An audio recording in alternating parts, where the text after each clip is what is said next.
Students, welcome back to my channel. Laws of return वाले chapter का part 1 हमने cover up किया था लास्ट वीडियो में। इसमें हमने प्रोडक्शन से रिलेटेड कंसेप्ट समझे थे।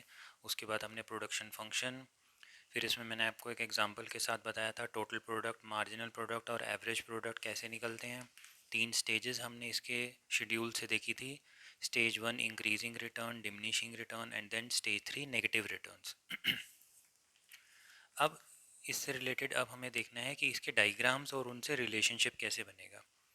सबसे पहले अगर आप ध्यान से देखोगे तो एमपी जो है वो इंक्रीजिंग रेट के साथ बढ़ता है, उसके बाद वो डिमिनिशिंग हो जाता है।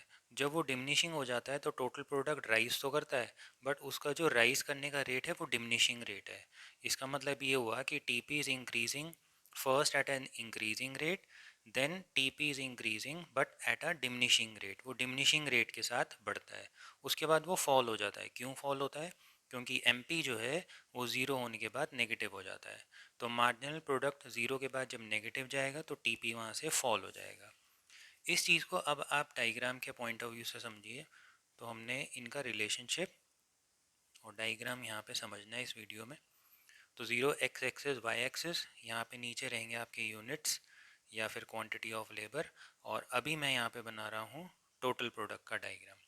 जब भी आप टोटल प्रोडक्ट का डायग्राम बनाएंगे तो आपने देखा कि वो इंक्रीज़ होता है 880 पे मैक्सिमम हो जाता है, उसके बाद वो फॉल हो जाता है। लेकिन ये ऐसे स्ट्रेट नहीं जाएगा कि ये यूं राइज हो और ये फॉल हो गया, ऐसे ही नहीं है।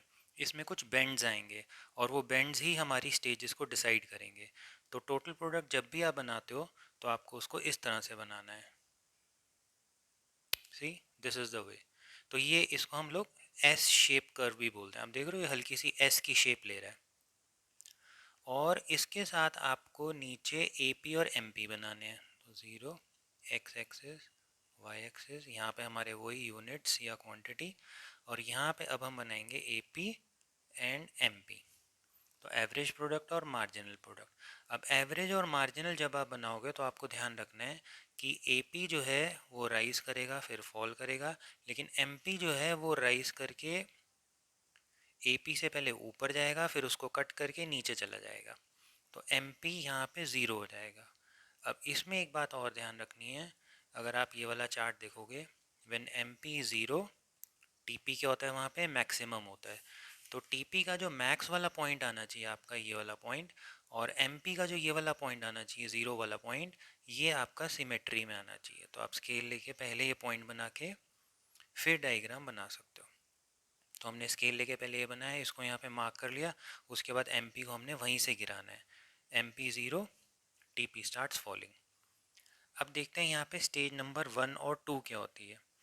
तो आपका जो स्टेज नंबर 1 आएगा यहाँ पे, वो आएगा जहाँ पे एपी और एमपी बराबर होते हैं, यानी कि ये एमपी का राइजिंग वाला स्टेज, उसके बाद जैसे ही वो फॉल होता है वो एपी के बराबर हो जाता है। तो एमपी एपी को जहाँ पे कट करता है इस पॉइंट पे, तो इस पॉइंट तक लगभग आपकी रहेगी स्टेज नंबर 1।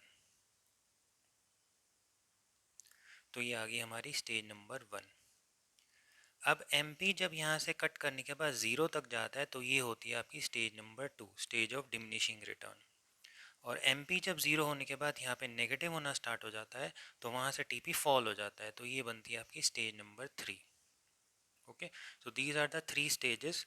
और अब हम इनका रिलेशनशिप समझते हैं। देखिए, MP is rising, TP is also rising at an increasing rate. ये देख रहे हो, पहले ऐसे वाला बेंड है तो मतलब टीपी बढ़ रहा है लेकिन इंक्रीजिंग रेट के साथ।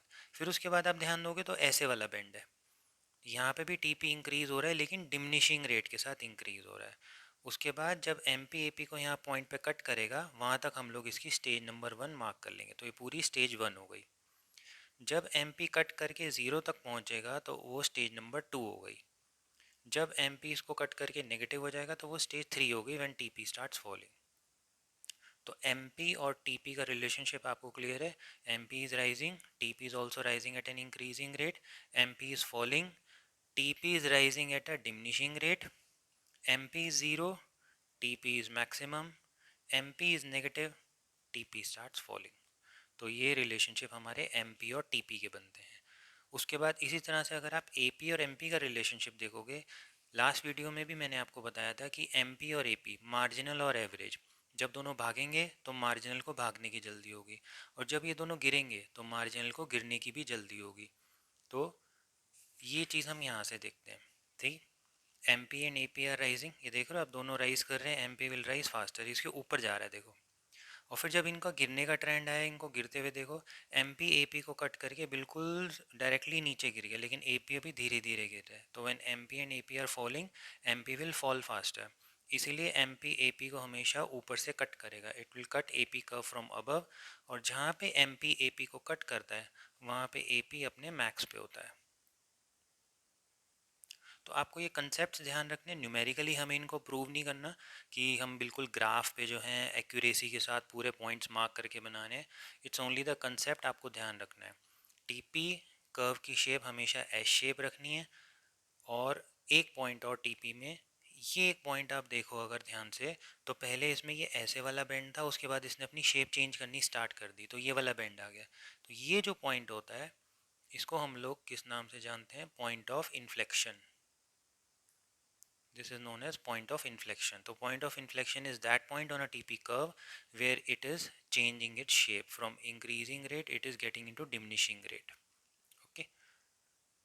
और उसके बाद AP और MP का रिलेशन हमने पढ़ लिया, दोनों भागेंगे MP will rise faster, दोनों गिरेंगे MP will fall faster, MP curve will cut the AP curve from above and that point AP curve will be at its maximum. Okay. अब एक क्वेश्चन इसमें एक ये बड़ा पूछा जाता है कि एक आइडियल प्रोड्यूसर, एक रैशनल प्रोड्यूसर जो है वो कौन सी स्टेज में ऑपरेट करना पसंद करेगा? स्टेज 1, स्टेज 2 या स्टेज 3? मतलब एज अ प्रोड्यूसर आप कौन सी स्टेज में ऑपरेट करना चाहोगे? तो तीनों स्टेजेस आपने समझ ली हैं इसमें। तो एक आइडियल प्रोड्यूसर कौन सी स्टेज में ऑपरेट करेगा? देखिए, जो स्टेज नंबर 1 है वो होती है stage of increasing return. Increasing return का मतलब है कि हर नया व्यक्ति जो आ रहा है वो पहले वाले से ज़्यादा रिटर्न दे रहा है। तो जब मुझे हर नया व्यक्ति आने के बाद पहले वाले से ज़्यादा रिटर्न दे रहा है तो मैं इसमें स्टॉप क्यों होऊंगा? मैं नया लेबरर लगाता चला जाऊंगा क्योंकि मुझे तो पहले वाले से ज़्यादा रिटर्न मिल रहा है। तो स्टेज 1 एक इंक्रीजिंग रिटर्न्स की स्टेज है। तो वहाँ पे प्रोड्यूसर रुकेगा नहीं, वो कंटिन्यूस उसको चलाता चला जाएगा। चलाते चलाते वो कहाँ पहुँच जाएगा? स्टेज ऑफ डिक्रीजिंग रिटर्न, या सेकंड स्टेज जिसे हम बोलें स्टेज ऑफ डिमिनिशिंग रिटर्न। तो स्टेज 2 जो है ये इसका आंसर है, that an ideal producer, a rational producer will like to operate in stage number 2। क्योंकि स्टेज नंबर 2 में उसे रिटर्न्स भले ही डिमिनिशिंग मिल रहे हैं बट मिल तो रहे हैं। और स्टेज नंबर 3 में आप जाना नहीं चाहोगे, तो क्योंकि वो स्टेज 3 कौन सी है हमारी? नेगेटिव रिटर्न्स की। तो नेगेटिव रिटर्न में आप क्यों ऑपरेट करना चाहोगे जब आपका लेबर आपको कम आउटपुट दे रहा है, बल्कि नेगेटिव आउटपुट दे रहा है? तो इससे अच्छा तो है ना पहले कम से कम पॉजिटिव वाले तो दे रहे थे। तो इसका सीधा सीधा आंसर है stage number 2 is the ideal stage. Why? Stage number 1 में आप रुकना नहीं चाहते, आप आगे चले जाते हो। स्टेज नंबर 3 में आप जाना नहीं चाहते क्योंकि वहाँ नेगेटिव रिटर्न्स मिल रहे हैं। तो बची कौन सी? Stage number 2। This is the answer of कि एक रैशनल प्रोड्यूसर कौन सी स्टेज में ऑपरेट करना चाहेगा। ओके। तो आई होप आपको इनका रिलेशनशिप और डायग्राम के साथ समझ में आ गया होगा। तो अब हम इनके रिलेशनशिप को समराइज फॉर्म में बस नोट डाउन कर लेते हैं ताकि आपको ये चीज़ें याद रहें। पहले देखते हैं relationship between AP and MP. AP और एमपी में क्या रिलेशन हमने पढ़ा था कि एमपी और AP when both are rising MP will rise faster, when MP and AP both are falling MP will fall faster.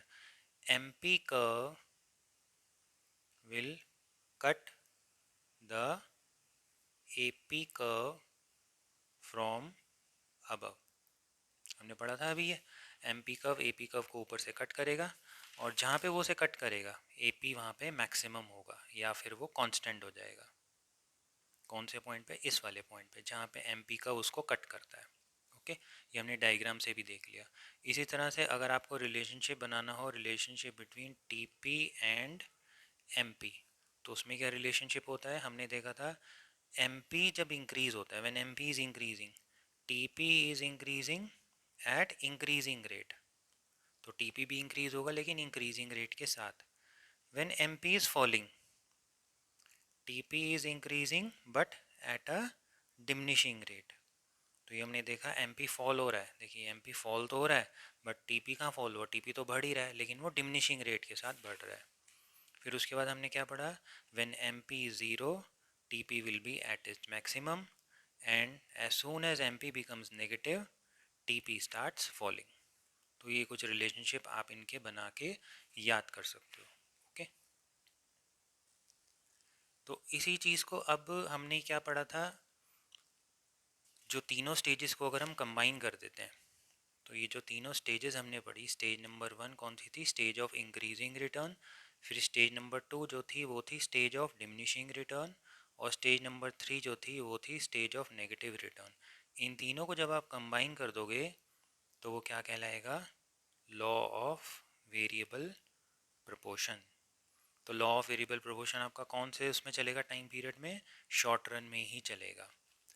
तो हमने पहले 2 टाइम पीरियड पढ़े थे, शॉर्ट रन लॉन्ग रन, तो शॉर्ट रन में हो गया लॉ ऑफ वेरिएबल प्रोपोर्शन। इसी का फिर एक नॉर्म क्या हमने पढ़ा था, रिटर्न्स टू अ फैक्टर। हम इसे रिटर्न्स टू अ फैक्टर क्यों बोलते हैं, क्योंकि एक पीस ऑफ लैंड पे आप क्या कर रहे हो, आप ये लेबर को इंक्रीज करे जा रहे हो, तो हर नया लेबर आपको कितना रिटर्न दे रहा है, उसी से रिलेटेड ये 3 स्टेजेस निकली। तो इसी को हम लोग रिटर्न्स टू अ फैक्टर के नाम से भी जानते हैं। तो अगर ये क्वेश्चन आता है what do you mean by law of variable proportion, it simply means that when on a fix factor you keep on employing more and more variable factors, so in the beginning you will get increasing return, then diminishing return, and finally the returns will be negative. तो तीनों stages को combine करके हमने उसका नाम बना दिया law of variable proportion. अब इकोनॉमिक्स में आप जो भी लॉ पढ़ते हो उससे रिलेटेड आपको assumptions भी पढ़नी पड़ेंगी। तो अब हम देखते हैं इसकी assumptions, किसकी, assumptions of law of variable proportion। तो आपको लॉ ऑफ वेरिएबल प्रोपोर्शन तो समझ में आ गया कि भाई जैसे जैसे लेबर आता है तो पहले इंक्रीजिंग होगा, फिर डिमिनिशिंग होगा, फिर नेगेटिव होगा। लेकिन इसकी कुछ अजम्पशंस हैं जो आपको मान के चलनी पड़ेंगी। क्या अजम्पशंस हैं, पहला, टेक्नोलॉजी में कोई चेंज नहीं आना चाहिए, तभी आपका ये लॉ ऑपरेट होगा। मैं आपको एग्जांपल देता हूँ। ये पीस ऑफ लैंड था, आपने देखा ये पहला दूसरा तीसरा चौथा आदमी जो है 100 120 140 160, लेकिन उसके बाद डिमिनिशिंग हो गई रिटर्न। अब मैं यहाँ पे एक चेंज कर देता हूँ, मैं ये करता हूँ कि जो ये पहले वाले आदमी थे 1 2 3 4, इनको तो मैंने दे दिया कोई पुराना सा ट्रैक्टर, बेकार सी मशीन है। लेकिन ये जो पाँचवा छठा सातवां आठवां, ये जो फिफ्थ सिक्स सेवन्थ एट्थ वाला लेबर आया, इनको मैंने एक बढ़िया सा ब्रांड न्यू ट्रैक्टर दे दिया, ब्रांड न्यू मशीन्स दे दी, तो क्या होगा आप बताइए, ये लोग पहले वालों से ज़्यादा आउटपुट देना स्टार्ट कर देंगे। तो हमारा जो लॉ ऑफ वेरिएबल प्रोपोर्शन है वो फेल हो जाएगा, क्योंकि सेकंड स्टेज तो ये कहती है कि डिमिनिशिंग रिटर्न आने चाहिए, लेकिन वो तो पहले वाले से ज़्यादा हो गए। इसलिए हम लोग पहले ही अज्यूम करके चलते हैं कि टेक्नोलॉजी में कोई चेंज नहीं आना चाहिए, it should remain same. Okay, क्योंकि अगर आप टेक्नोलॉजी चेंज कर दोगे तो आपकी स्टेजेस गड़बड़ा जाएंगी। सेकंड, हम लोग एक चीज़ और मान चुके हैं कि सम फैक्टर्स आर फिक्स्ड, जैसे कि लैंड और capital, and one factor is variable. ये तो हमने शॉर्ट रन में पहले ही पढ़ लिया था, यही हमारा अजम्पशन बन गया कि हम लेबर को चेंज कर सकते हैं, बाकी चीज़ों को हम लोग फिक्स मान के चल रहे हैं। नेक्स्ट एक अजम्पशन ये है कि we can change factor proportion.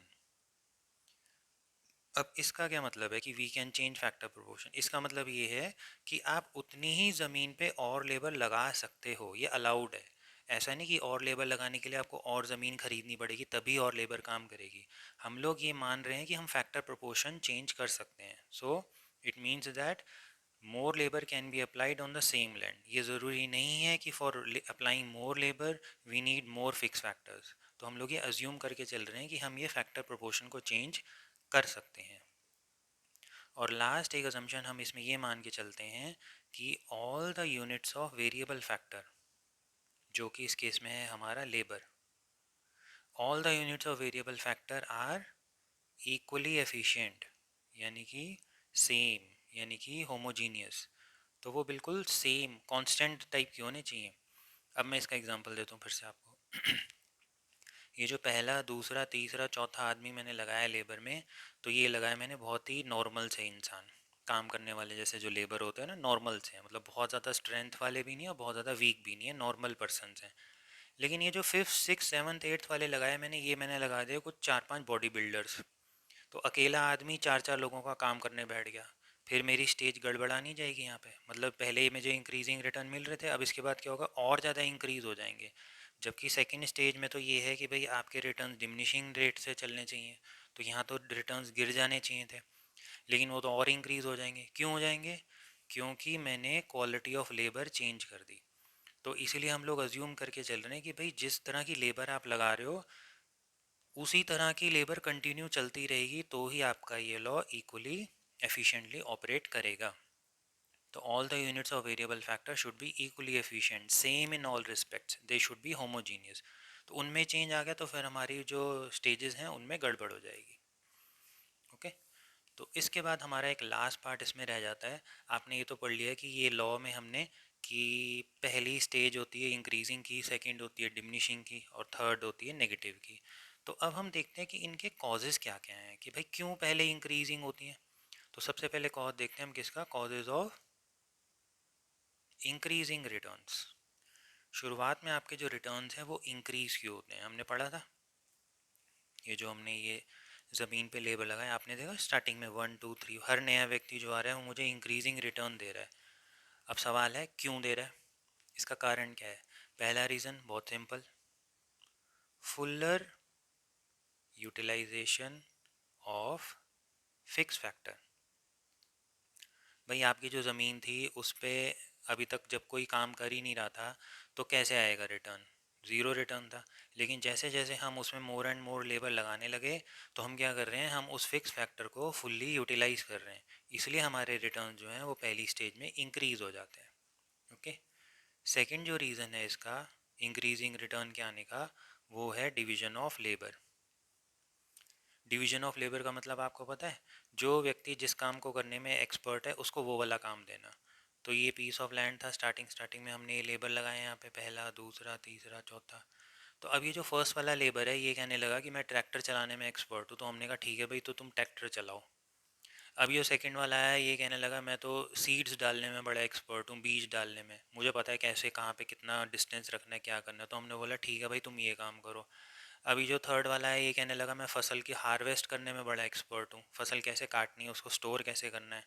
ये कहने लगा मैं उसे ट्रैक्टर में लोड करने में बड़ा एक्सपर्ट हूँ। तो हमने क्या किया, हमने काम को बांट दिया किसके बीच में, लेबर के बीच में। तो जब उस व्यक्ति को वो काम मिलेगा जिसको करने में वो एक्सपर्ट है तो हमारे रिटर्न्स इंक्रीज होने स्टार्ट हो जाएंगे। पहले क्या हो रहा था, एक ही आदमी सारा काम कर रहा था तो वो हर काम करने में एक्सपर्ट नहीं होता। So when we divide the work according to their efficiency obviously the productivity will increase, so we'll get increasing returns in the first stage। okay, अब उसके बाद नेक्स्ट स्टेज कौन सी आती है हमारी, डिमिनिशिंग रिटर्न्स। तो एक स्टेज तक आपके रिटर्न्स बढ़ते हैं लेकिन उसके बाद फिर वो घटने की शुरू हो जाते हैं। उसका क्या रीज़न है, तो उसका जो पहला रीज़न है वो है ये, डिस्टर्बिंग द ऑप्टिमम प्रोपोर्शन। देखिए हर चीज़ का ना एक ऑप्टिमम प्रोपोर्शन होता है। ऑप्टिमम प्रोपोर्शन मतलब एक तालमेल जिसे हम कहते हैं, कोऑर्डिनेशन, मतलब इतने यूनिट्स के साथ इतने यूनिट्स चलेंगे। जैसे आप चाय बनाते हो, अब एक कप चाय में नॉर्मली आप 1 या 2 स्पून्स जो हैं शुगर ऐड कर सकते हो। अब 1 कप टी में अगर आप 10 चम्मच चीनी डाल दोगे तो इसका मतलब आप क्या कर रहे हो, आप उसका ऑप्टिमम प्रोपोर्शन गड़बड़ा रहे हो। अब क्या वो चाय पीने लायक रह जाएगी, नहीं रह जाएगी। और अगर आप उसमें 0 यूनिट्स ऑफ शुगर ऐड करोगे तब रह जाएगी, तब भी नहीं रह जाएगी। वो बात अलग है कि हाँ कुछ लोगों को जिनको डायबिटीज़ है वो पी सकते हैं, तो that is a different matter. But हर एक चीज़ का ना एक ऑप्टिमम प्रोपोर्शन होता है। तो उसमें एक लेवल है कि हाँ भाई 1 2 टी स्पून जो हैं वो सूट करती हैं। अब यहाँ पे हम क्या करते हैं, हम उसी ज़मीन पे स्टार्टिंग में जो लेबर लगाते हैं तो ठीक है हम उनके प्रोपोर्शन के साथ काम कर रहे हैं, बट उसके बाद हम स्टॉप नहीं होते, हम और लेबर लगाए जाते हैं। जबकि प्रोडक्शन का भी अपना एक ऑप्टिमम प्रोपोर्शन है कि भाई इतनी ज़मीन है तो 5 लोग चाहिए, 2 ट्रैक्टर चाहिए, इतने टूल्स एंड इक्विपमेंट चाहिए, ये इसका ऑप्टिमम प्रोपोर्शन है। लेकिन हम क्या करते हैं, ऑप्टिमम प्रोपोर्शन तक तो हमें इंक्रीजिंग रिटर्न मिलते हैं, लेकिन उसके बाद हम वेरिएबल फैक्टर को इंक्रीज करते रहते हैं जिसकी वजह से ऑप्टिमम प्रोपोर्शन डिस्टर्ब हो जाता है। तो ऑब्वियसली क्या होगा, you will start getting diminishing returns. Okay, diminishing returns का सेकंड जो रीज़न है वो है इम्परफेक्ट सब्सटीट्यूटेबिलिटी।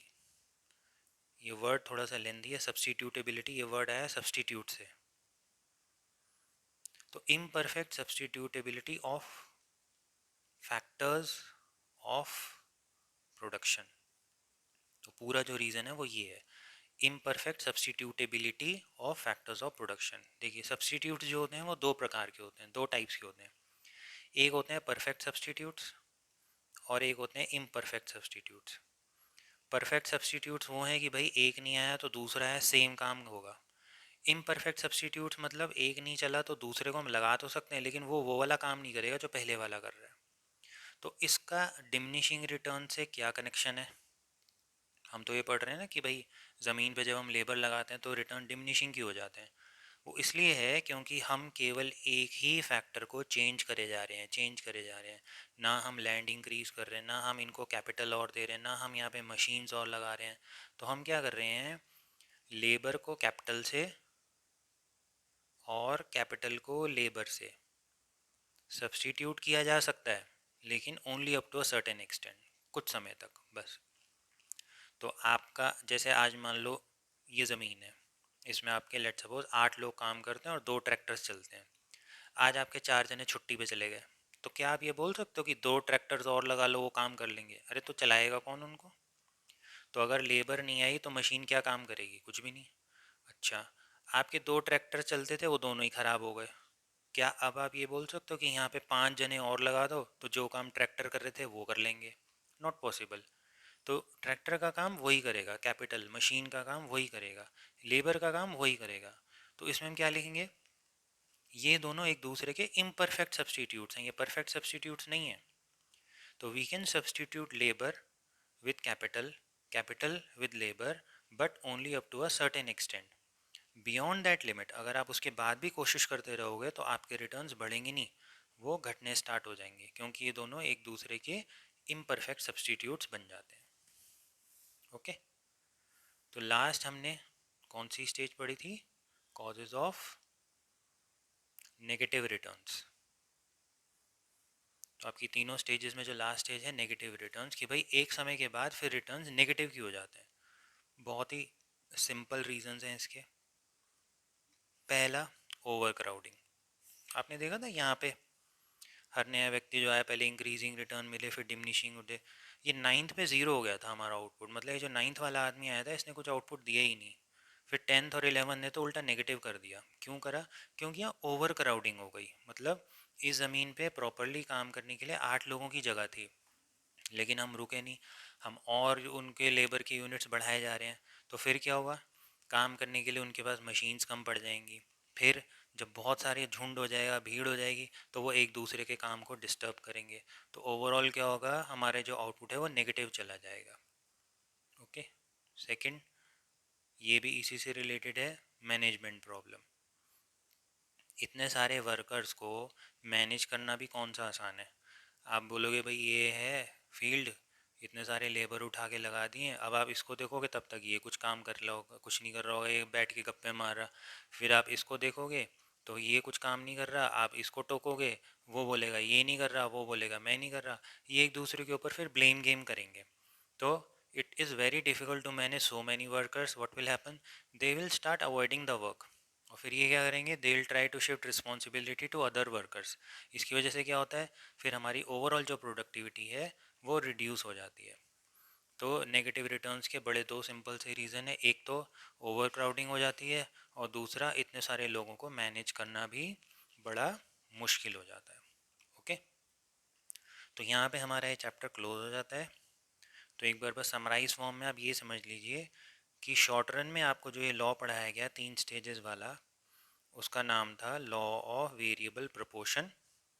इसी का ही दूसरा नाम बन जाता है क्या, रिटर्न्स टू अ फैक्टर।